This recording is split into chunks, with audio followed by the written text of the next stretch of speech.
সুষমা আর সুমনা দুই জায়ের রান্নাঘর ছিল সামনাসামনি। বড় বউ সুষমার ঘরে ভেজ রান্না হতো আর ছোট বউ সুমনার ঘরে ননভেজ হতো। যখনই সুমনার ঘরে ননভেজ রান্না হতো তার গন্ধ সুষমার ঘরে যেত, যেমন আজকে যাচ্ছিল। কিরে দীপক, কাকি আজ কি বানাচ্ছে রে? গন্ধে যে জিভে জল চলে এলো। মা না আজকে চিকেন বিরিয়ানি বানাচ্ছে। আজকে আমাদের চিকেন বিরিয়ানি খাওয়ার ইচ্ছা হচ্ছিল। চিকেন বিরিয়ানির নাম শুনে রিঙ্কুর জিভে জল এসে যায়। তখনই সেখানে সুমনা এসে যায়। কাকি, তুমি চিকেন বিরিয়ানি বানিয়েছ? হ্যাঁ, এই বানিয়ে এলাম, খাবে তোমরা? কিন্তু মা তো ডাল তরকারি বানিয়েছে। ছাড়ো, আমি তো ডাল তরকারি রোজই খাই। দাঁড়াও, আমি এক্ষুনি হাত মুখ ধুয়ে আসছি। কাকি, আমিও আসি। হ্যাঁ হ্যাঁ, তুমিও চলে এসো। আমি অনেকটা চিকেন বিরিয়ানি বানিয়েছি, সবাই মিলেই খাবো। এরপর রিঙ্কু আর গিনি সুমনার ঘরে খেতে যেতে গেলে তখনই সুষমা আটকে বলে, এই তোরা কোথায় যাচ্ছিস? খাবার খাবি না? না মা, আমি আর গিনি কাকিমার ওখানে যাচ্ছি চিকেন বিরিয়ানি খেতে। ডাল তরকারি আমরা কালকে খাবো। ঠিক আছে মা? তোদের রোজ রোজকার ঝামেলা। যদি খাবি না তো বানাতে বললি কেন? তোদের সবসময় ননভেজ খাওয়ার একটা অভ্যাস হয়ে যাচ্ছে। জানি না সুমনা বৌমার কি হয়েছে, নিজের সাথে সাথে বাড়ির সবাইকেই ননভেজ খাওয়া শিখিয়ে দিচ্ছে। তা ননভেজে কি সমস্যা মা? এতদিন তো আমরা ননভেজ খেতে পারতাম না, সুমনার আসার পর তাও একটু খেতে পাচ্ছি। সুষমা তো এত বছরে একদিনও ননভেজ বানায়নি। কি দাদা, একটু চিকেন বিরিয়ানি দেবো? খাবে?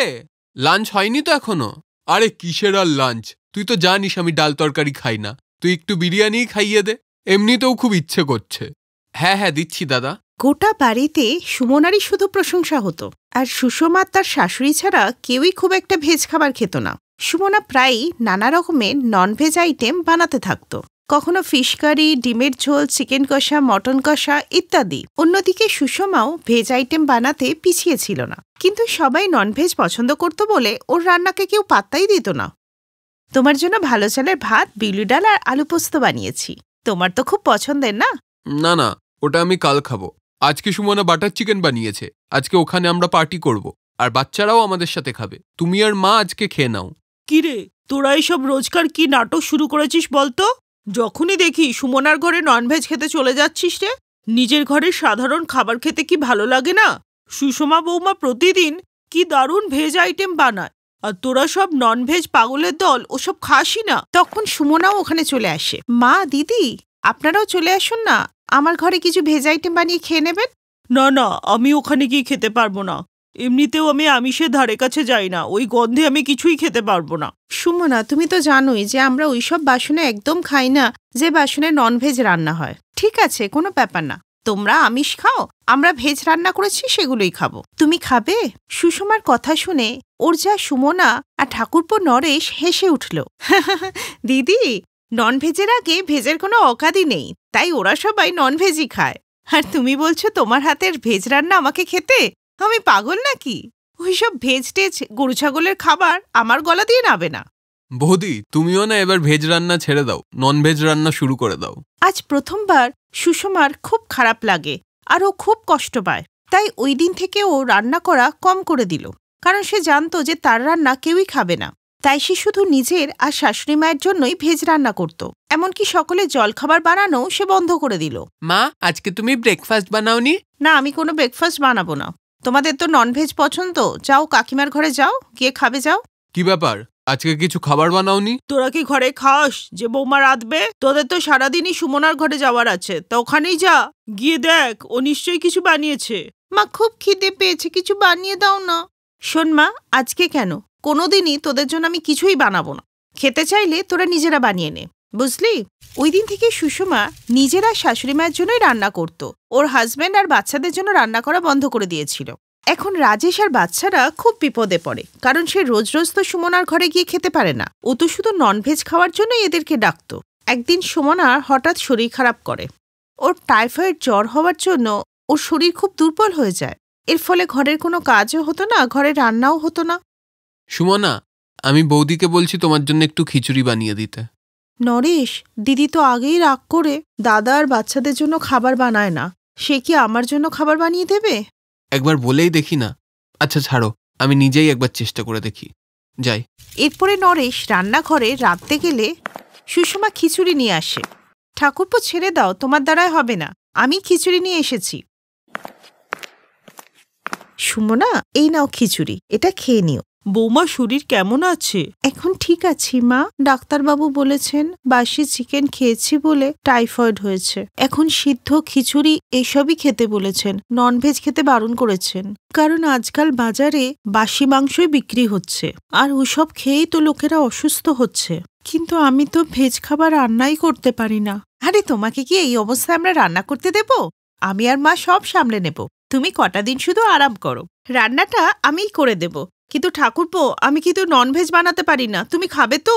এই শুনে নরেশ মাথা নেড়ে সম্মতি জানালো। আর ওই দিন প্রথমবার বাড়িতে সব ভেজই রান্না হলো। বাবা দীপক, আমি ননভেজ রান্না করতে না পারলেও তোর জন্য ভেজ চাপ আর শাহী পনির বানিয়েছি, খেয়ে বলতো কেমন হয়েছে। জেঠিমা, এটা যে খেতে ননভেজের থেকেও খুব ভালো। সত্যি তুমি খুব ভালো ভেজ খাবার বানাও, সত্যি বলছি। তা নয় তো কি, ভেজ খাবার সবসময় ননভেজের থেকে ভালো হয়। কিছুদিনের মধ্যেই সুমনা সেরে উঠল। ভাবছি আর ননভেজ খাবো না। যবে থেকে ভেজ খাবার খাওয়া শুরু করেছি, ননভেজ খেতে ইচ্ছাই করে না। হ্যাঁ, তো তোমাকে জোর তো কেউ করেনি। তুমি এবার থেকে বৌদির মতো ভেজ খাবারই বানিও, বৌদির কাছ থেকে শিখে নিও, ঠিক আছে? ওই দিনের পর থেকে সুমনার ঘরে ননভেজ রান্না বন্ধ হয়ে গেল, আর ও সুষমার মতো ভেজ রান্নাই শুরু করলো। মা, দিদি, আজকে আমার ঘরে খাবে তো? আমি কিন্তু আর ননভেজ রান্না করিনি, খাবে তো? হ্যাঁ হ্যাঁ, আজকে আমি নিজের ছোট বৌমার হাতের রান্না নিশ্চয়ই খাবো। হ্যাঁ মা, আর আজকে আমিও আমার ছোট জায়ের হাতের রান্না খাবো। ভালো হয়েছে গো, তুমি ননভেজ ছেড়ে দিয়েছ।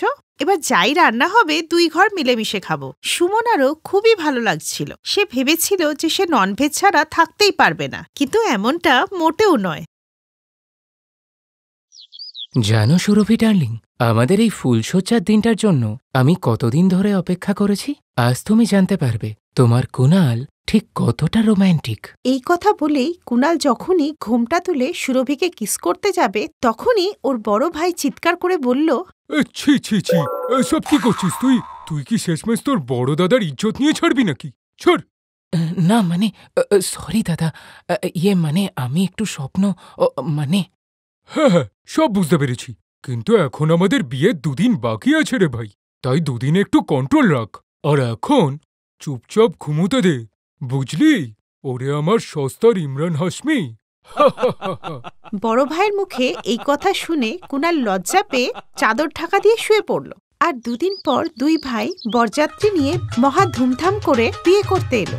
আর কিছু সময়ের মধ্যেই বরযাত্রীরা নাচতে নাচতে বিয়ে বাড়িতে পৌঁছে গেল। সেখানে দুই বোন রঞ্জনা আর সুরভির সঙ্গে দুই ভাইয়ের বিয়ে হয়ে যায়। তারপরে দুই ভাই বউদেরকে নিয়ে বাড়িতে ফিরে আসে। এরপর শাশুড়ি ওদেরকে বলল, এসো বৌমারা, তোমাদেরকে তোমাদের ঘর দেখিয়ে দিই, এসো।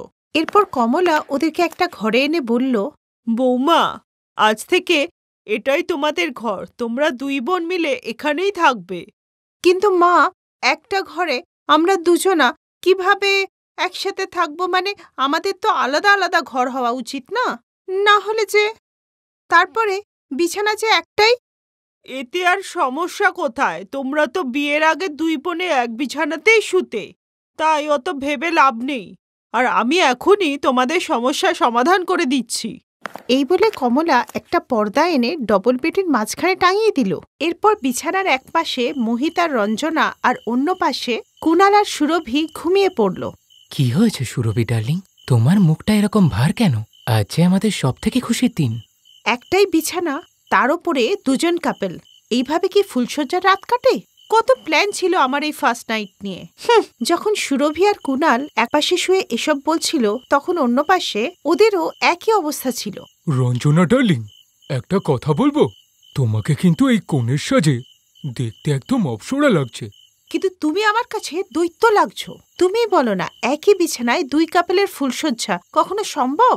আর সত্যি তোমার মায়েরও না কোনো কমন সেন্স নেই। আরে ছাড়ো না এসব, চলো সময় নষ্ট করো না। এরপর দুই ভাই নিজেদের ফুলশয্যার জন্য তৈরি হতে লাগলো। তখনই লেহেঙ্গায় থাকা সেফটি পিন সুরভির গায়ে ফুটে গেলে ও চিৎকার করতে থাকে, আহ আহ। আরে কি হলো, তুমি চেল্লাচ্ছ কেন?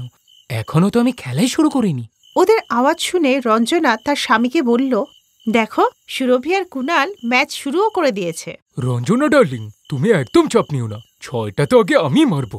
ওরা দুজনে কথা বলছিল, ঠিক সেই সময় পর্দা নিচে পড়ে যায়। আর এই দেখে ওরা লজ্জা পেয়ে যায়, আর ওরা ফুলশয্যা না করেই রেগে গিয়ে ঘুমিয়ে পড়ে। পরের দিন ঠিক সকাল 6টায় কমলা এসে ওদের বউদেরকে ঘুম থেকে তোলে আর বলে, চলো চলো বৌমারা, উঠে পড়ো, তোমাদের প্রথম দিনের রান্নাঘরের রান্না শুরু করো, আর দেরি করো না, ওঠো ওঠো। এরপর ওরা রান্না করা শুরু করলে কিছুক্ষণ পর প্রতিবেশীরা এলো। বা কমলা, তোমার তো 2 বৌমাই চাঁদের টুকরো। বৌমারা, তোমরা তাড়াতাড়ি সুখবরটা দিয়ে দাও তো। সুখবর? ফুলশয্যাই হলো না, তার উপরে আবার সুখবর।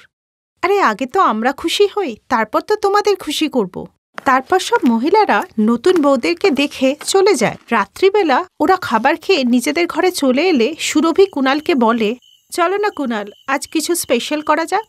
এই শুনে কুণাল যেই ওর দিকে আসতে যাবে তখনই রঞ্জনা পর্দাটা সরিয়ে বলল, সরি রে সুরভি, আমার খুব জল তেষ্টা পেয়েছে, আমাকে জলের বোতলটা দে না। এই নাও, তুমি জল খেয়ে নিজের তেষ্টা মিটিয়ে নাও, আর আমারটা তো ভগবানই জানে। আর এই করে ওই রাতেও আর ওদের ফুলশয্যাটা হলো না। তখনই রঞ্জনার মাথায় একটা বুদ্ধি এলো। শোনো, আমার কাছে না একটা আইডিয়া আছে। শোনো, আমি আর মোহিত বাইরে গিয়ে অপেক্ষা করছি, সেই সময় তোমরা তোমাদের ফুলশয্যাটা সেরে নাও, আর তারপর তোমরা গিয়ে বাইরে বসবে আর আমরা আমাদের ফুলশয্যা করে নেব। কি ঠিক আছে তো? বাহ দিদি, তোমার ঘটে তো অনেক বুদ্ধি। আমি তো আশাই ছেড়ে দিয়েছিলাম, কিন্তু এখন আবার নতুন আশা দেখতে পাচ্ছি। তবে তোমরা বড়, তোমরাই আগে ফুলশয্যা সেরে নাও। এই বিছানার ওপরে তোমাদেরই তো অধিকার আগে। ঠিক আছে রে বোন আমার, তাই করছি। এরপরে রঞ্জনা আর মোহিত প্রথমে ফুলশয্যা করল, আর সুরভি আর কুণাল বাইরে অপেক্ষা করল। এরপর সুরভি আর কুণাল ওই বেডেই নিজেদের ফুলশয্যা করল, আর এই করেই 2 বোনেরই এক বেডে ফুলশয্যা করার স্বপ্ন পূরণ হয়ে গেল। এরপরে 4 জনেই ওই বিছানাতেই ঘুমিয়ে পড়ল। Thanks for watching.